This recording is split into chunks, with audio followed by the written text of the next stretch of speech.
Halo semua, salam sejahtera Malaysia. Selamat datang ke channel Fels Lifestyle. Terima kasih kerana masih setia bersama di dalam channel ini. Saudara-saudara, terdapat satu kejutan daripada PAS untuk kerajaan pimpinan Anwar Ibrahim.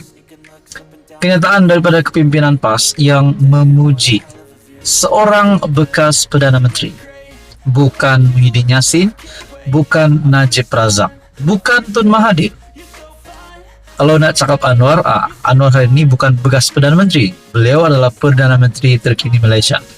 Namun saudara-saudara, PAS dalam satu kenyataan telah menyebut Ismail Sabri Yaakob. Di dalam satu artikel daripada FMT, contohi Ismail Sabri, stabilkan negara, raih pembangkang, kata pemimpin PAS. Okey, melalui tajuk artikel ini mungkin kita boleh buat pandangan.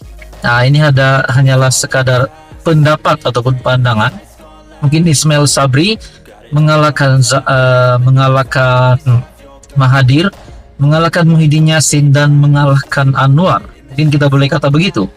Ataupun mungkin kepimpinan PAS minat akan Ismail Sabri Yaakob untuk menyertai parti itu. Nah, itu mungkin tidak mustahil untuk berlaku. Nah, saudara-saudara, di dalam artikel daripada FMT, Ahmad Yahya berkata, Ismail Sabri Yaakob meneruskan usaha memulihkan ekonomi pasca COVID-19 dengan menstabilkan negara, termasuk menerusi kerjasama bersama pembangkang. Seorang pemimpin PAS meminta kerajaan pimpinan Anwar Ibrahim mencontohi Ismail Sabri Yaakob yang mentadbir Malaysia dengan tenang serta kurang kontroversi, termasuk meraihkan pembangkang. Ismail Sabri, ahli Parlimen Beira, menjadi Perdana Menteri ke-9 dari Ogos 2021 hingga November 2022. Dalam pendapat saya, saudara-saudara, kalau memang Ismail Sabri Yaakob seorang Perdana Menteri yang seperti dinyatakan pemimpin PAS, contohi Ismail Sabri, stabilkan negara, raih pembangkang. Bukankah sepatutnya Ismail Sabri Yaakob akan diserap di dalam kabinet kerajaan perpaduan? Mungkinkah Anwar akan melakukan rombakan sekali lagi untuk memasukkan nama bekas Perdana Menteri Ismail Sabri Yaakob di dalam mana-mana kementerian? Mungkin kementerian yang pernah ataupun portfolio yang pernah dipegang Ismail Sabri Yaakob, yaitu Menteri Pertahanan, dan mungkin juga mana-mana portfolio yang lain. Nah, di dalam artikel ini menyebut lagi, Ketua Dewan Ulama PAS Ahmad Yahya berkata, Ismail Sabri yang meneruskan pentadbiran Muhyiddin Yassin berdepan cabaran untuk memulihkan ekonomi pasca COVID-19 yang memerlukannya bekerja sama dengan pembangkang bagi menstabilkan negara. Saya kira sewaktu Ismail Sabri menjadi PM, berjaya menjadikan Malaysia tenang dan meraihkan pembangkang, malah kita jarang dengar isu seperti yang berlaku hari ini.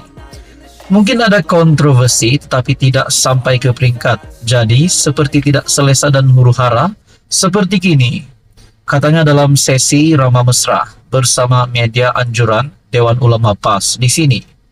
Ketika pentadbirannya, Ismail Sabri menstabilkan politik dengan memulakan inisiatif perjanjian persefahaman MOU di antara PH dan kerajaan bertujuan mewujudkan kestabilan politik diperlukan untuk menangani pandemik COVID-19 dan pemulihan ekonomi negara. MOU mengenai transformasi dan kestabilan politik berkenaan merangkumi 6 bidang utama dan ia ditandatangani pada September 2021 oleh Ismail Sabri dan beberapa pemimpin parti komponen PH termasuk Anwar yang ketika itu ketua pembangkang. Nah, saudara-saudara, tuan-tuan dan puan, persoalannya, sedangkan berkaitan dengan peruntukan pun, kita dengar-dengar bahwa pembangkang tidak mahu berunding, ini kan pula MOU. Nah, apa komen Anda berkaitan dengan isu ini? Sekian saja, teruskan bersama di dalam channel ini untuk info yang seterusnya. Halo semua, salam sejahtera Malaysia. Selamat datang ke channel Fels Lifestyle. Terima kasih kerana masih setia bersama dengan admin di dalam channel ini. Saudara-saudara yang amat dihormati, tuan-tuan dan puan-puan, baru-baru ini, salah satu menteri di dalam kabinet kerajaan telah disebut ramai setelah nama menteri ini disebut-sebut kerana melibatkan satu perkataan, yaitu perkataan kafir yang akhirnya mengundang ramai kecaman, ramai netizen yang mengecam kenyataan beliau. Nah, ada satu hari ini berita susulan berkaitan dengan perkara itu. Dalam artikel daripada Malaysia Kini, Fadlina akhirnya melakukan ini selepas ramai yang mengecam tindakan beliau baru-baru ini. Fadlina minta maaf tapi tiada kompromi pada pemfitnah. Menteri Pendidikan Fadlina Sidek hari ini membuat permohonan maaf susulan tularnya klip video pendek memaparkannya. Kononnya dia menolak penggunaan perkataan kafir. Oke, tuan-tuan dan puan yang amat dihormati, sebelum kita mengupas lebih dalam berkaitan dengan isu ini, apa komen Anda berkaitan perkara ini? Sudah pasti kita mahu komen-komen yang membina, komen yang positif, di mana menunjukkan bahwa kita ini rakyat Malaysia bertolak ansur. Tapi apa yang dilakukan Fadlina ini mengundang banyak kecaman. Di dalam artikel ini, menurut Fadlina, selain klip video yang ringkas itu turut disebarkan ialah rekaan poster menunjukkan seolah-olah dia menafikan ungkapan yang memang ada dalam Islam.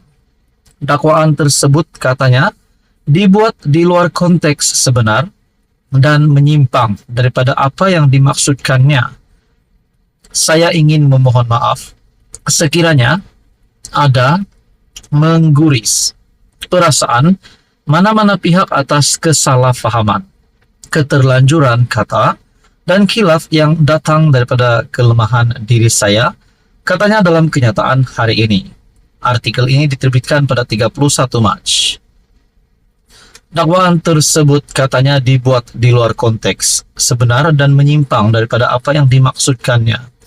Menurut Fadlina, pandangan yang diberikannya itu dibuat dalam majlis tertutup ketika dia menyentuh kemelut penyebaran sentimen kebencian, sikap GULU, GHULUW melampau. Maafkan saya sekiranya saya salah menyebut perkataan ini.